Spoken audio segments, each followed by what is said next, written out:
What's up, guys? Welcome to the Killerfox Show. I'm Killerfox, aka Eric, alongside my good friend, Matt Campbell. Here to talk about Ubisoft a little bit. With the upcoming couple releases that Ubisoft are releasing. Watch Dogs 2, we're seeing Watch Dogs 1 right now, and Ghost Recon. The reason why I'm bringing this up, I got into a argument, really, with a few friends online about just Ubisoft in general and how they like to downgrade their games and show off a little bit more than what the game is actually going to be. Which is very apparent for the E3 reveal of Watch Dogs. As you can see right here, completely day and night differences. You got like HDR lighting, just the crowd's more interactive, realistic, just more dense, and just like more rich colors and special effects. Like, it's insane. Like, I watched this video and I'm like, shit.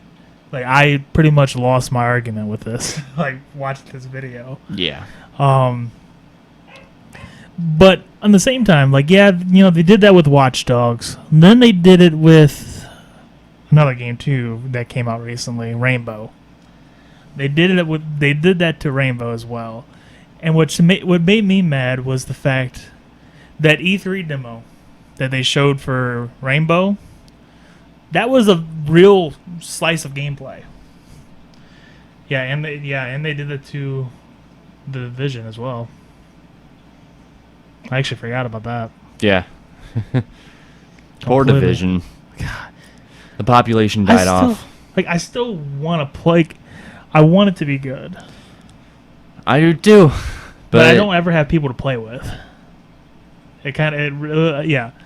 So, Rainbow. Anyways. I remember playing this at E3. When they first showed this was real.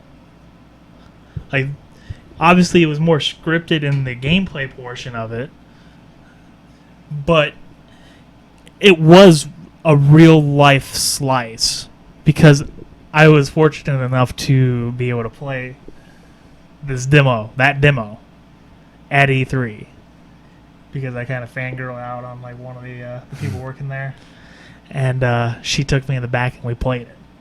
Like, completely different just because of the fact you can do that. Like, you could rappel down onto the rooftop. Yeah, that's not in the game. No. Not even close. I forgot about this. Jesus. Yeah. Gone. Another thing that they did was being able to blow up anything. That's gone. Right, yeah. Because I remember, and I always said, too, when I talked about it when I first played it, was it was so cool to pretty much tactically do whatever you want. Like, you saw there was a hole, not a hole. You saw the floor, they were underneath. Okay, I'm going to blow up this floor no matter where I am and make a hole. You were able to do that. But then I guess they took it back to be like, well, you can't really balance that. I understand their argument with it, yeah, but at the same time, don't show that you can do that. You just can't do that as people. You can't do that to your consumer base. You just can't. Like, don't show that. It's like, you pretty much can make everything indestructible and just look at that big difference though, man. Like, everything just destroyed more realistically. It showed like it was a battle. Yeah. And then you go from this, and then it's just like, what happened? Like, that's what my biggest thing is like, I want to know what happened.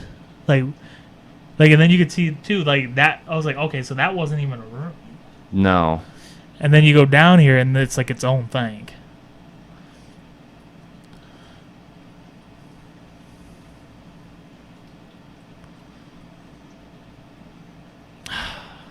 Being able to move the hostage. Yeah, you were able to move the hostage. The defenders were able to move the hostage away from, different points, and it wasn't just specified to one spot. Not being able to move the hostage traps you in a room. Yeah, exactly. And it doesn't make for very, very much depth in gameplay. And see, and that's the thing I'm talking about, too. It's then they decided, oh, well, you know what? This is kind of a pain to balance making you be able to blow up anything you want. So we're gonna like have specific spots. We're gonna make a floor where there's only just a square box. Which why would somebody have like their floor in their house just a square box where it's just pretty much just wood? Yeah. Like it made no sense to me because I loved it. Like I loved when I played it at E3, and it was just like, okay, well I'm gonna go up here at the top and blow up this, the ceiling from above. Yeah.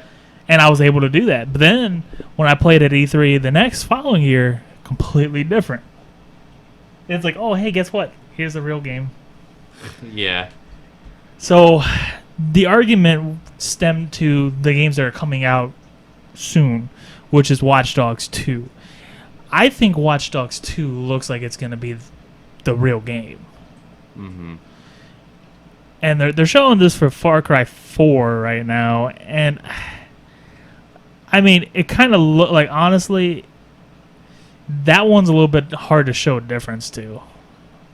Yeah, they didn't do too bad of a job. No, they didn't. And like honestly, I Far think Cry. maybe Far Cry 4 looks like maybe a little bit better in a way.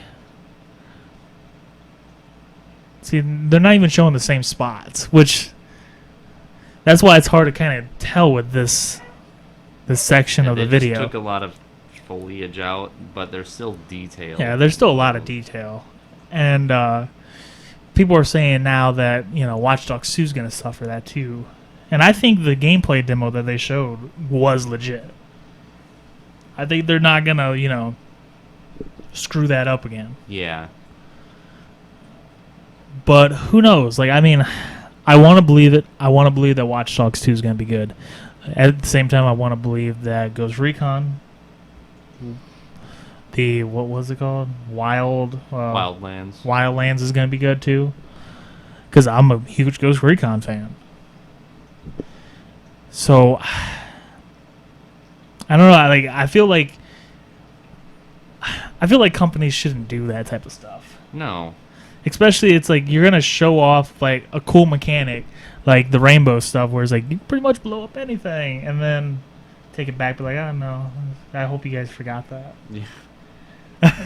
and doesn't even like acknowledge it at all. But that was just my little like gripe of Ubisoft, and I really hope that they make Watch Dogs 2 really good. Tell us what you think. Do you think that the new Ubisoft games that are coming out are going to be good, or are they going to be downgraded as well? Leave your comments below, and until next time, have a good one.